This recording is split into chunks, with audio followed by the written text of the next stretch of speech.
దీపపు పురుగు ఒక గురువు అయినది. దీప పురుగు తర్వాత భ్రమరము. భ్రమరము అంటే తుమ్మెద. తుమ్మెద చూడండి, తుమ్మెదని చూసి నేను గురువుగా స్వీకరించినాను. ఎంత గొప్ప మాటలండి నిజంగా దత్తాత్రేయుల వారికి. తుమ్మెద గురువు ఏమిటి అంటే, తుమ్మెద దగ్గర రెండు గొప్ప లక్షణాలు ఉంటాయి.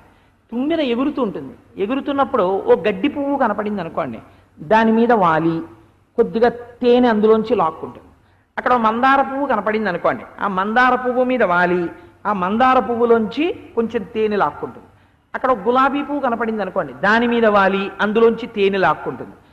అన్ని పువ్వుల దగ్గరికి వెడుతుంది, కొంచెం కొంచెం కొంచెం కొంచెం తేనె లాగుతుంది. కానీ ఓ గమ్మత్తుంది, తేనెటీగ దాస్తుంది, తుమ్మెద దాయదు.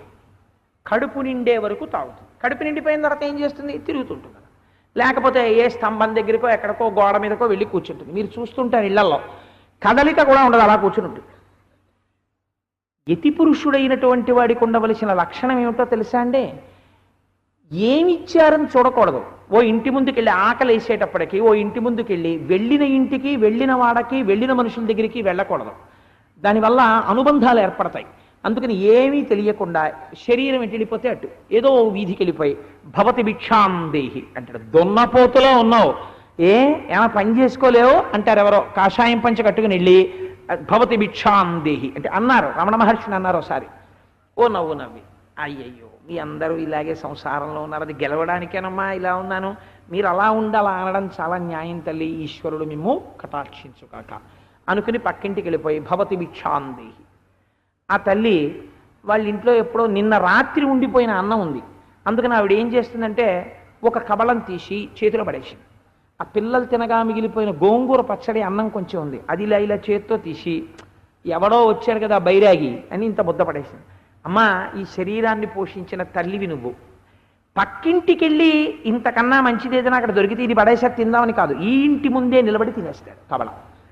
తినేసి గోంగూర పచ్చట్లో ఉప్పు ఎక్కువ ఉందా, కారం ఎక్కువ ఉందా, పోపేశారా, వెల్లుల్లిపాయ వేసారా చూసుకుంటే ఎలాగా, అవన్నీ ఏం చూడు తినేసి ఆ ఎంగిల్ చేత్తో పక్కింటికి వెళ్ళిపోయి ఇంకా ఆకలి తీరలేదు, భవతి భిక్షాం దేహి అంటాడు. అయ్యయ్యో యతి పురుషుడు మహానుభావుడు కాషాయం కట్టుకుని ఉన్నాడు, అటువంటి వాడికి మనం వండినటువంటి వేడన్నం పెడదామని చెప్పి ఆ తల్లి ఏం చేసింది, కొంచెం వేడి అన్నం తీసి అందులో కొద్దిగా నెయ్యి వేసి కొంచెం పప్పు వేసి కమ్మగా కలిపి అయ్యా తినండి అని చెప్పి చేతిలో వేసి ఆవిడ్ని కూడా చూసి అమ్మ దీర్ఘసుమంగళి భవ అని మనసులో అనుకుని ఆ పప్పు అన్నం తినేశాడు.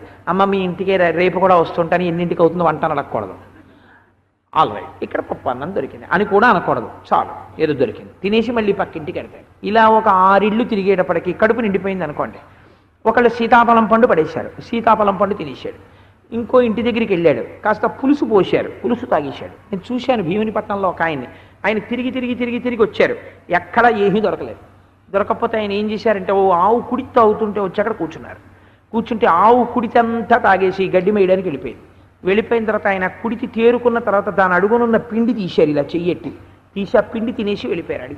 అక్కడ ఉన్నటువంటి పెద్ద వనంలా ఉంది కొండ మీద, అందులోకి వెళ్ళిపోయారు. అంతే. ఈ ఆకలి తీరిందా లేదా? ఏమంటే అజీర్తి చేస్తే ఎవరికి అజీర్తి? శరీరానికి, నేను కాదుగా. వాళ్ళు అలా అంటారు, మనం అమ్మో దీనికి అజీర్తి చేసింది అంటాం, ఇది నేనంటాం, వాళ్ళు దీనికి అజీర్తి చేసింది, పడిపోతే ఏమవుతుంది, పడిపోతుంది, అది నష్టమే ఉందంటాడు. వాళ్ళంతా సంగం లేకుండా సాక్షిగా ఉంటారు.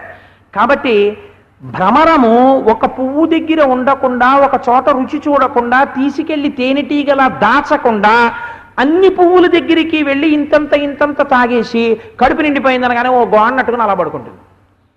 అలా సన్యసించిన వాడు లేదా యతి పురుషుడు లేదా జ్ఞాని లేదా ఇదేంటి సంగము లేనటువంటి వాడు అలా ఆహారమును తీసుకుని ఆకలేస్తే మందుచ్చుకున్నట్టు ఆకలేస్తే 4 ఏళ్ల ముందు కబళాలు తినేసి వెళ్ళిపోవాలి, తప్ప రుచి చూడకూడదు అని నేను ఈ భ్రమరాన్ని చూసి నేర్చుకున్నాను.